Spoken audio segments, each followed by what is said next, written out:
সবাই কেমন আছেন? আশা করি অনেক অনেক ভালো, নাকি একদমই নয়। ঠিক তাই, এ গরমে কি ভালো থাকা যায়?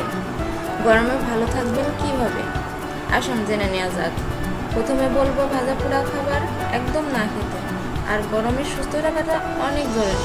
এ সময় যাতে শরীরের তাপমাত্রা ঠিক থাকে ও পানি শূন্যতা না হয় সেদিকে অবশ্যই খেয়াল রাখতে হবে। এজন্য সুষম খাবারের পাশাপাশি ফল ও সবজির দিকে মনোযোগ বেশি দিতে হবে। শসা, তরমুজ, জাম এসব শরীরে শক্তি যোগাবে। এ ধরনের খাবার খেলে শরীরের ওজন ঠিক থাকবে এবং রোগ প্রতিরোধ ক্ষমতা বাড়বে।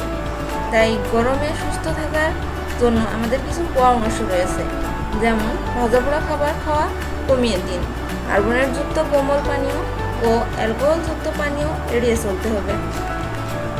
সারাক্ষণ ঘরে বসে না থেকে একটু বাইরে ঘুরে আসুন।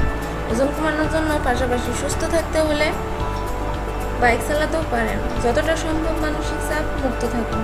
ঘুমানোর সময় ঠিক করে ঘুমাতে যান। উচ্চ পাঠ্যযুক্ত খাবার বদলে স্বল্প মাত্রার প্রোটিন খান, কারণ যদি শ্বাসকষ্ট, বুকে ব্যথা, দুর্বলতা ও মাথা ব্যথা ঝিমঝিম করে সমস্যা দেখা দেয় এ ধরনের, তাহলে দ্রুত চিকিৎসকের পরামর্শ নিন। গরমের দিনে খাবারের সামান্য হেরফের হলেই পেট ব্যথা হয়, পেট কামড়ায়, হজমে গোলমাল দেখা দেয়। তাই আমাদের সকলের উচিত বাইরের খাবার খাওয়ার আগে অবশ্যই সচেতন থাকতে হবে।